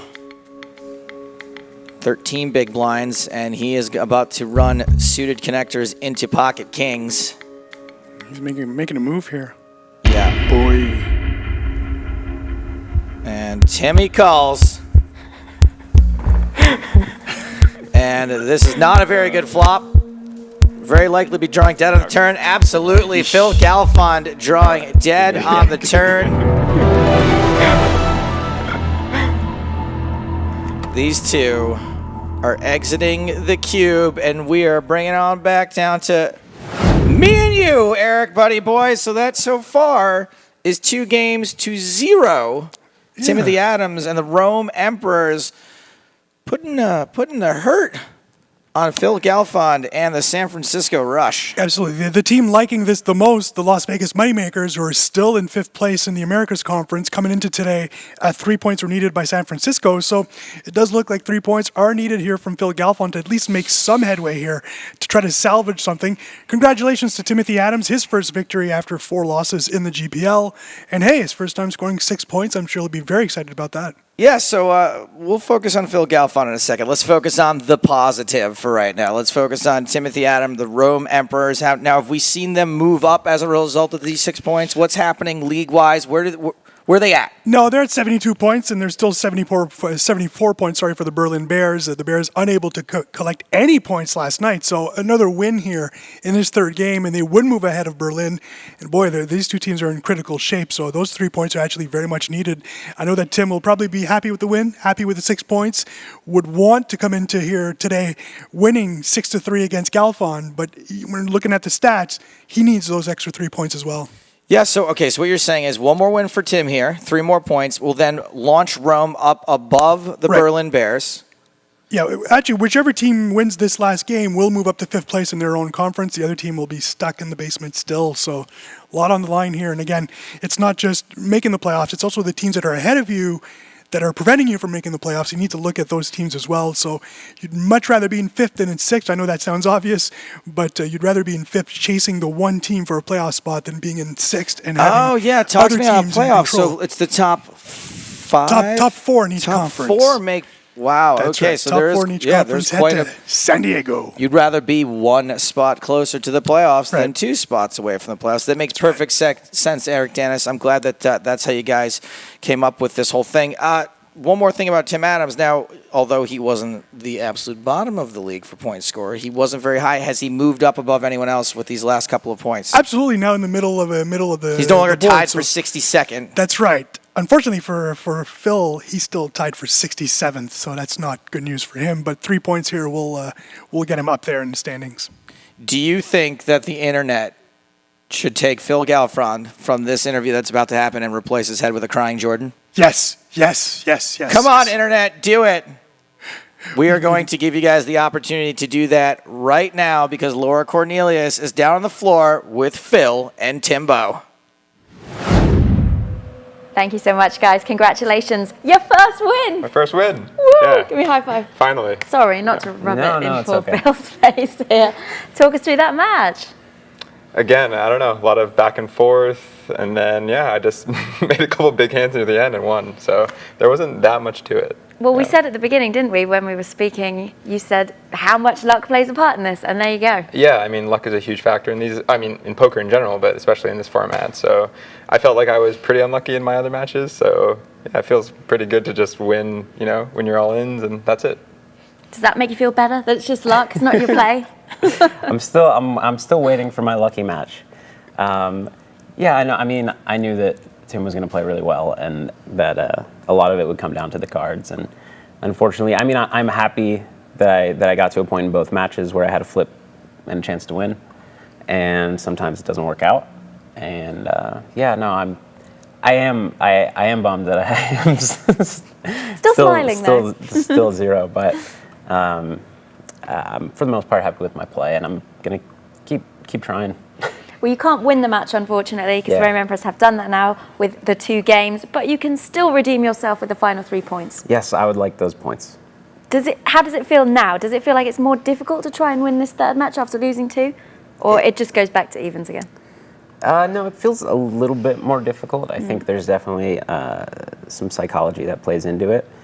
Even for players who have played as much as us, you can be a little more hesitant to make a play because you don't want to lose 3 in an embarrassing way. But I'm gonna force myself to make those dumb plays if I think that they're right. All right. Well, we're looking forward to seeing some dumb plays and not so dumb plays, I imagine. These guys are heading back into the cube. This is going to be game 3. Can the Rome Emperors sweep, or will the San Francisco Rush get 3 points back? Can't get enough of the GPL? Head over to globalpokerleague.com for the most complete and up-to-date standings, schedule, stats, and information on your favorite team, as well as full-length match replays, highlights, and epic hands from all of our matches, and much, much more.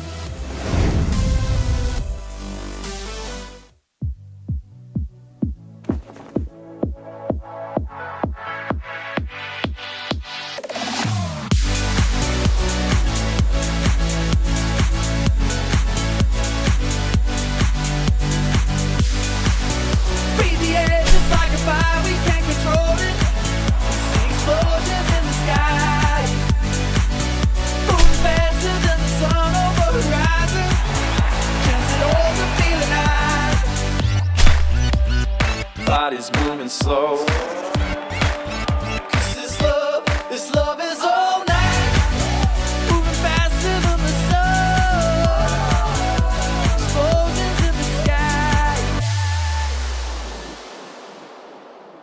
Darth Wager on Twitch says, Laura looks like she's not part of the poker world, like she's fresh out of QVC selling jewelry on the site. Maybe the nicest thing that's ever been said about Laura. Yeah, that would be a great job, right? I mean, That's a I great would gig. leave poker in the dust to go sell things on QVC. Do you know how much money those people make? They make a lot of money, confirmed. Can you see me on in the middle of the night selling katana swords? This is the best sword in the world. I think I'd buy.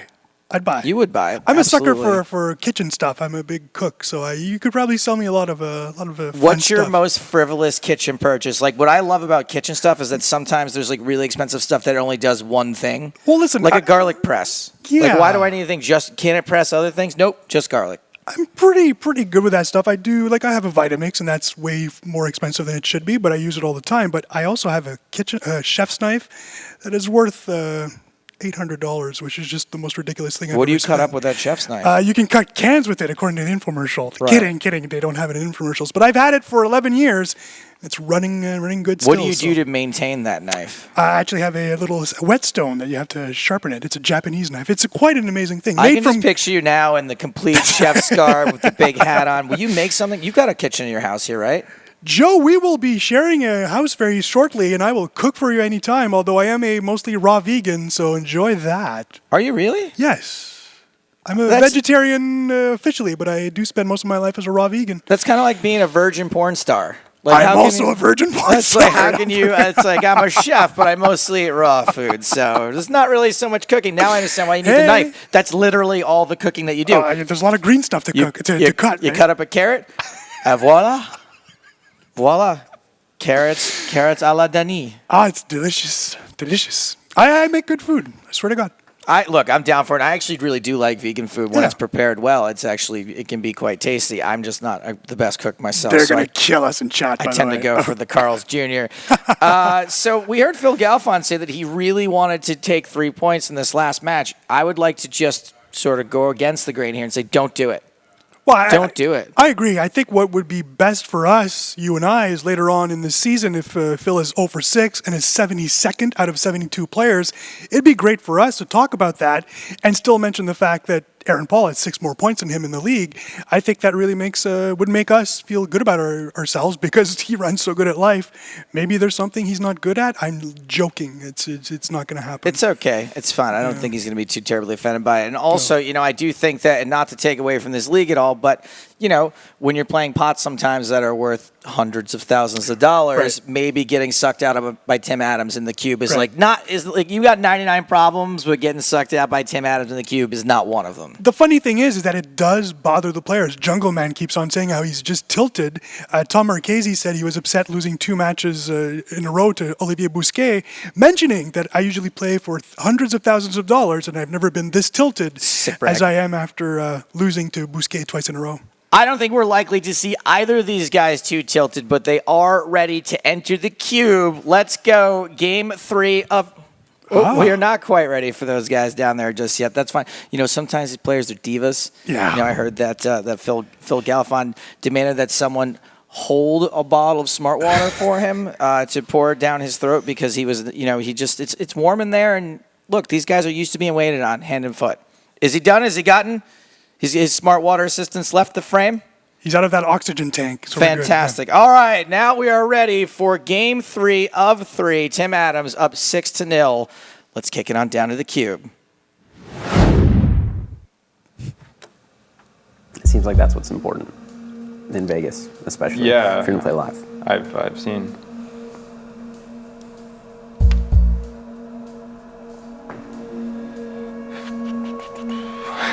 Okay, here we go.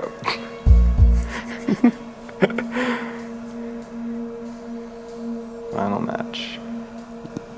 My raise. Just a 1.3. Quick reminder, 50,000, 50,000 are the starting stacks. Blinds at 2 and 400, they go up every 4 minutes. I'll fold. Tim Adams starts off with a big ace. No, I had it. No flop.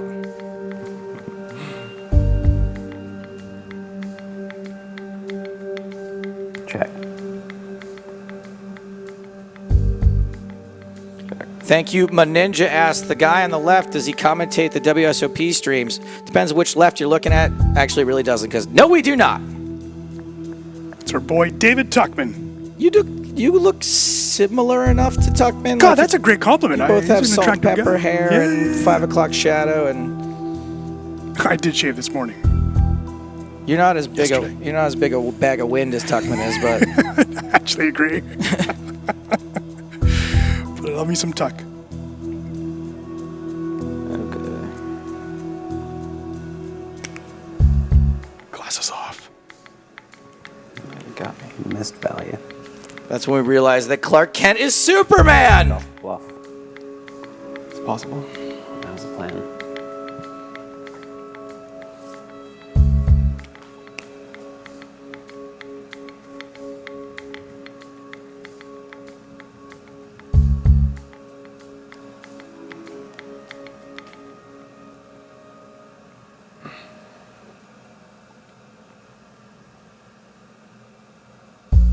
Small bet, Small bet. just FYI. Third pot. Third pot. Wiener mentioning that Timothy doing a better job at representing Canada than Sorel Mitzi did yesterday. That being said, Sorel had a wonderful match, just playing a player that just won't lose.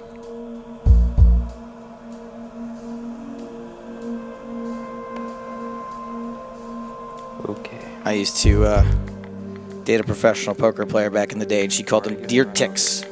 Deer ticks. Someone you just couldn't get rid of. I gotcha. Mark Heert. Mark Hurt, probably. Already 3-bet bluff. With a name like this. Thank you so much. Using the hashtag GPL has tweeted a photo. Hashtag sad Galfond. We do have a crying Jordan on Phil Galfond's head. Thank you very much. Great job. You guys, my summer is peaked. I'm out of here. Yeah, we're good. Gotcha. Now, if only Galfond's wife could tweet out the way Steph Curry's wife tweeted out last night, we could have some juicy, juicy gossip. The GPL is rigged. I knew it was Yeah. going to go 3 games. I actually went on a crazy tirade about that last week. I was watching the finals with Phil Hellmuth and Antonio Sfondiari. Brag! And I was like, dude, you guys know this is totally rigged, right? going It goes to 7. 6 or 7 games no matter what. And they were like, yeah, pretty much. Was Phil wearing the way too small jersey when you were watching the game? No, he was wearing a way too large suit jacket. Because does that too. we were shooting a show, and he didn't bring his own suit, and he asked the production to go get him one, and they're like, it's a low budget production, so they just went and picked one off the rack at like Walmart or something. Nice. And so it's hilarious. I think so. Just gonna get bluffed in the river. Those who are fans of the NBA, join us on Sunday, a doubleheader here, and then for all the marbles, live from Oakland, California. Is that during TwitchCon? Not a 3-bet. No, it's not. Good read. You caught me. I think I'm confusing my leagues. Big fold. I did think it was a real fold, but Galfond 3-bet, it's ace queen, That's queen too much of an suited. angle. Like I'm just like That's this. a little bit. Yeah, that is. I instantly felt bad when I did it.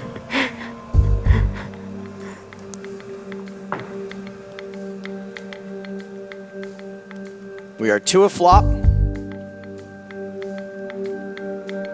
Ace deuce ahead with a pair of deuces. Tim drawn pretty thin. With his queen 7, 6, 7, 8, 9. Not a straight in this game.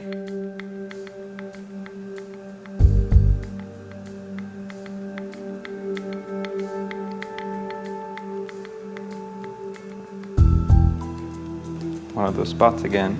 yeah. What does your wife tell you? Oh, She tells me to trust my gut. My gut is, I get confused in these spots about my gut because I always want to call, and I can't tell if it's my gut or my heart. Right. I mean, if chips didn't matter, of course we'd all always call. Call. Everybody wants to call. and he does. Phil does call, and he is right. Hi, I'm Phil's gut. I was right this time. It's a new character I'm working on I like called it. Phil's Gut. I don't know if I like the voice. I'm gonna I'm supposed to tell you good retool it a little bit. Tune in to ESPN First Take on Monday, where Stephen A. Smith will discuss if Phil's gut was right or wrong.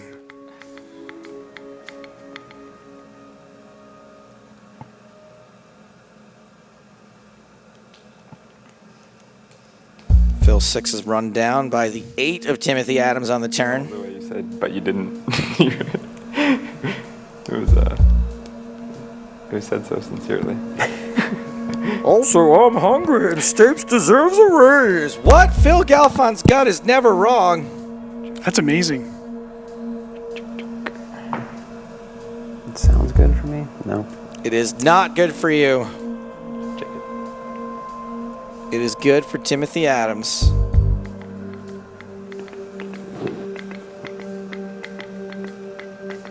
Adam's a big fan of the song, the GPL song in his earbuds. Which song is that? Oh, you know what, dude? While I was gone, that music that we play like at the top of the show, I couldn't get out of my head for like 4 days. Like I couldn't sleep.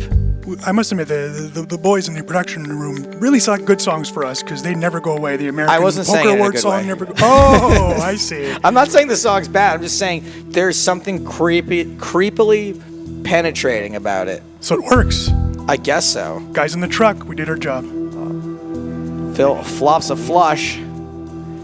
Adams does not have a very costly second best hand, however, unless he decides to go crazy.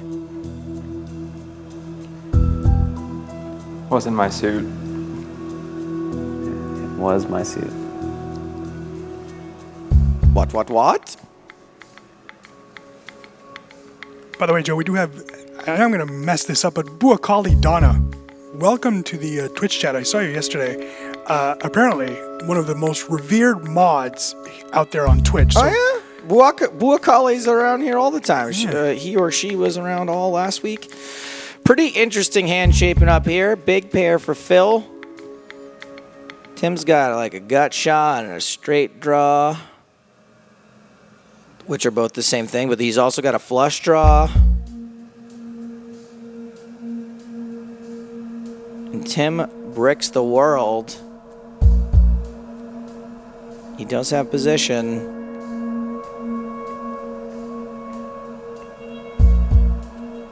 Looks like he is gonna bluff.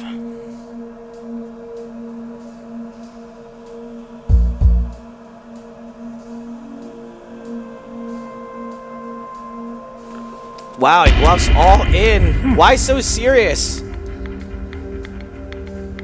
Phil Galfond's got his chance to get 3 points right here. All he has to do is press call. That's it, and he's on the board. He's got 3 whole points. No more bagel, no more donut, no more goose egg. so much easier for us when we see the cards.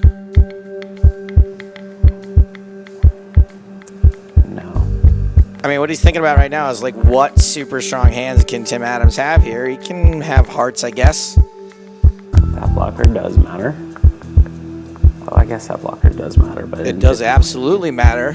Tim cannot have the nut flush. King of hearts, but that doesn't. That only matters because it blocks a king. You don't have king X of hearts very often, unless it's king 6. It's true. That is true. If we were deep, all of it. All of it. Okay. I block no diamonds.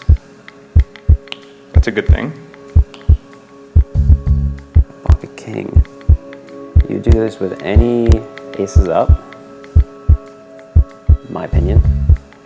I guess not ace 4.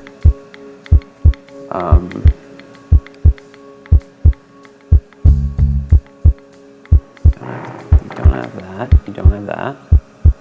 I think I'm supposed to call with this hand. I don't know how, but he's right. I want to, but I think I'm supposed to. And if I don't have a... Trust your gut.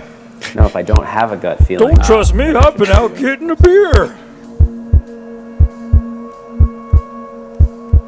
Zeno says, shut up and let the man describe his thought process. I feel like we have been. Yeah. Jack, ace 6, 6s, aces, kings, jacks. No, not jacks. Not jacks. Queen 10. Queen 10. I block that as well. Have King 10.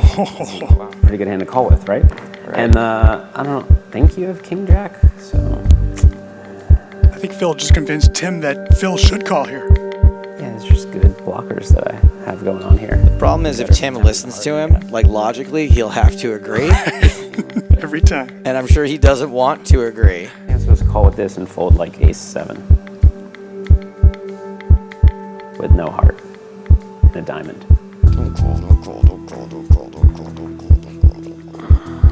The mic on Phil's gut.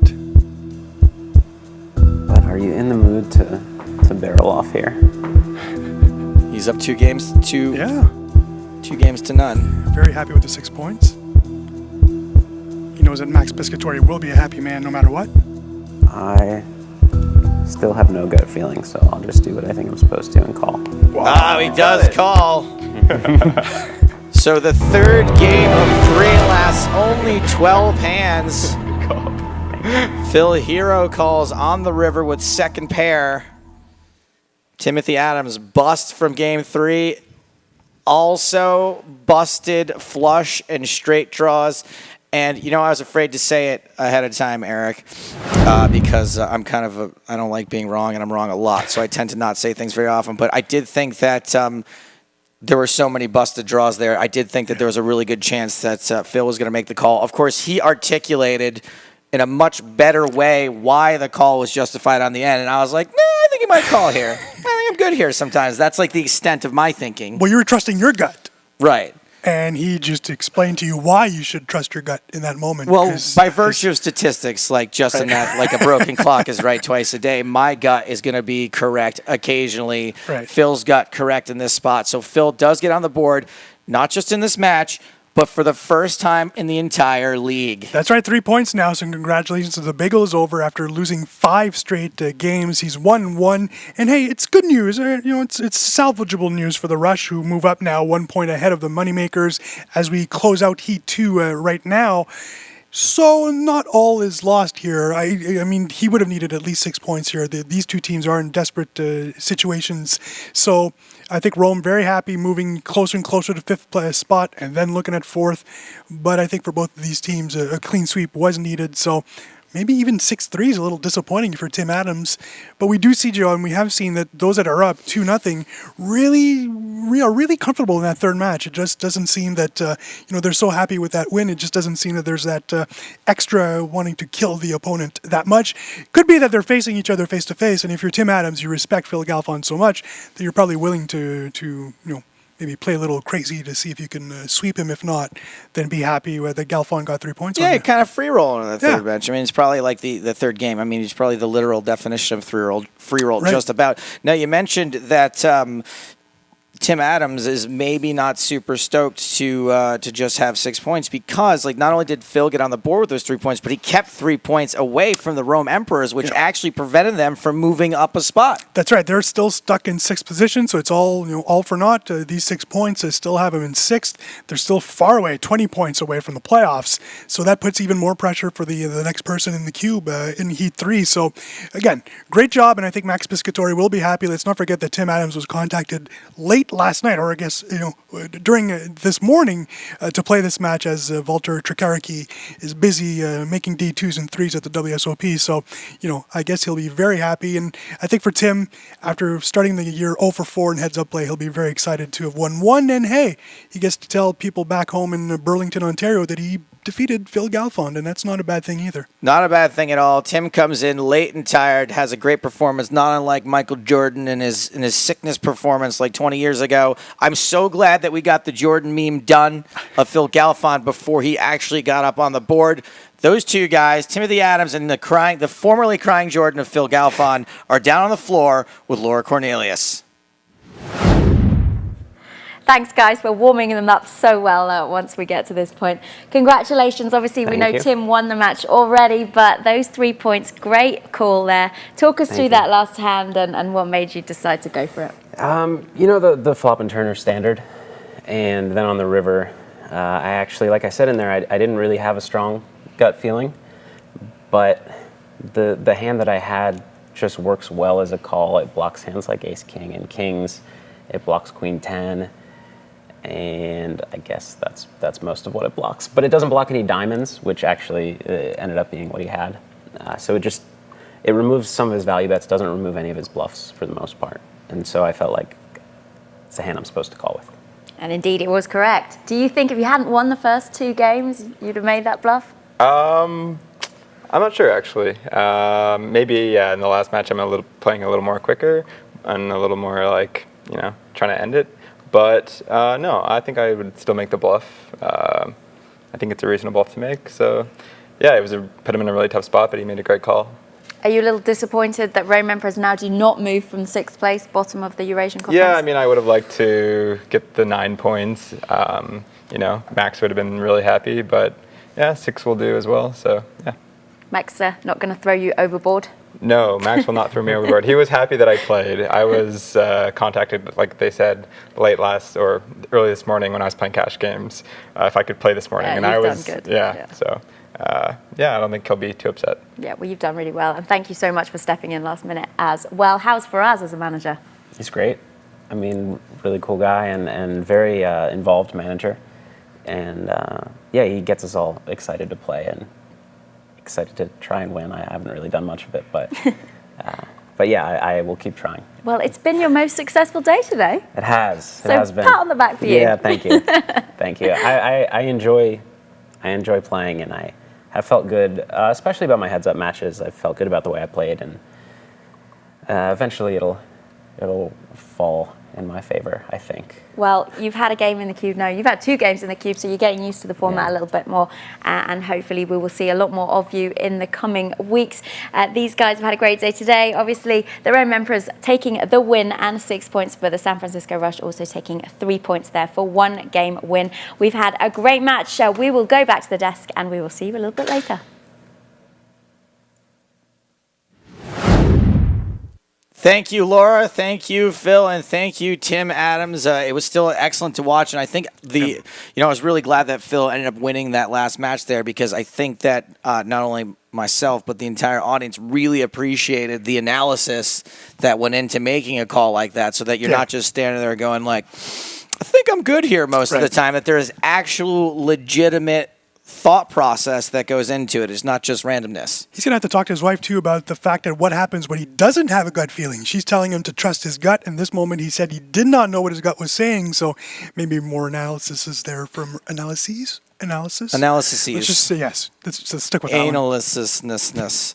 Yeah, well, I don't think it's necessarily a bad thing, too, that you end up listening to your head and your heart. Like, if your gut's just being silent, fine. And if your gut's really telling you something, listen to it. I think that's a pretty good strategy overall. The gut can be like the deciding factor. I agree. No, I agree. Right. If there's a tie. Right. The tiebreaker goes to the gut, basically, is what I'm saying. So that's it for heat number 2. Here on the GPL Summer Series, we are going to roll right into heat number 3 in just a little while here. But before we do that, let's take a look at the league standings. Yeah, pretty interesting stuff from both the conferences. The Americas Conference, we see the Rush only winning 1 of the 3 games here, but that's good enough to move ahead of the Las Vegas Moneymakers.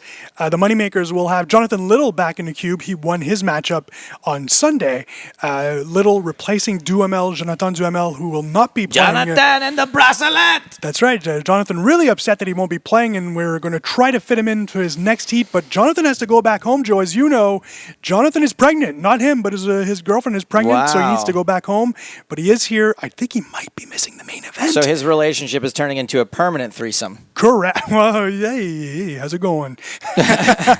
So the Moneymakers will have Jonathan Little here. He's undefeated in heads-up play, so not a bad replacement for Chris Moneymaker, who's also heading to Las Vegas. The Moneymaker finally making his arrival. And then we check those top teams, Joe. We keep on talking about the Montreal Nationals, who wanted to draft Jonathan Duhamel in the second round, but Chris Moneymaker took care of that. Beat him to it. That's right. The good news for the Nats, they got Martin Jakobsen, and he's been one of the star players in this league, so not a bad Did you see that bizarro Martin Jakobsen that was at the final table with Jason Mercier in like the Raz event? Yes. What the heck was going on there? Yeah, quite scary. That was super weird. Let's take a look at the standings for Eurasia. There it is, the Rome Emperors gaining some ground, but still not good enough, still in 6th position. As I mentioned earlier, 20 points out of a playoff spot. The good news for the Emperors, the good news for the Bears, that the Aviators have not been faring so well, but the great Alexandre Luneau is in Las Vegas. He's already done so well in 2 big buy-in tournaments, so he should be in the cube shortly. That's bad news for those teams, as looks like the Aviators might right the ship, right the plane, whatever. Things might change shortly for the Paris team. Look, I got good news and I got bad news. We'll start with the bad news. Okay. The bad news is that the GPL Summer Series Heat number 2 is over. Right, that's terrible. The good news is that Heat number 3 starts in about 35 minutes, and that is your Moscow Wolverines taking on the Las Vegas Moneymakers. Anatoly Filatov, the manager, taking on Jonathan Little, a superstar in the making. Some might say he's already a superstar. Yeah, he's been along for a long time. These 2 guys, by the way, they filled in for you, Joe, very well Oh, done. cool. And yeah, of course, so very excited to see these 2 players in the cube. Laura Cornelius, who also filled in, she wasn't drafted, so she ain't going in there. Oh, well, that's too bad. So we're just going to wrap things up from here on the GPL Heat number 2. But just remember, like I said, you saw the title card down there. It's 1:30 p.m. is the start of the next match. It's a batch of matches coming up. So you guys go get yourselves a snack. Go use the little boys' room, assuming that that's still legal in your area. And we will be back here at 1:30 p.m. local time for the start of the GPL Summer Series Heat number 3. Thank you very much, Laura Cornelius. Thanks to today's players. For Eric Dennis, I am Joe Stapleton. Smell you later.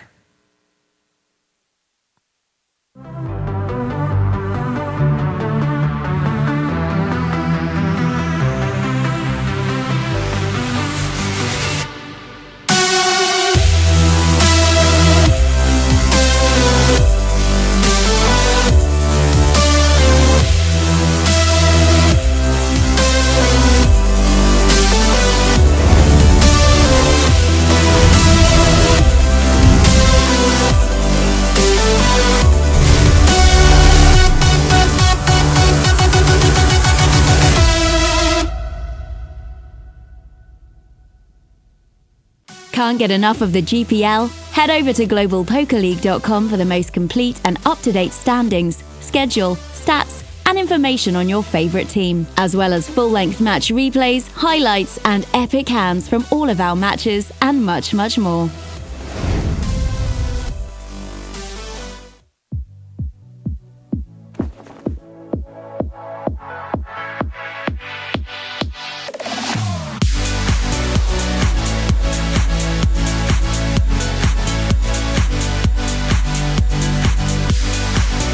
Breathe the air just like a fire, we can't control it. See explosions in the sky, moving faster than the sun over horizon. Chance it all to feel alive. Body's moving slow.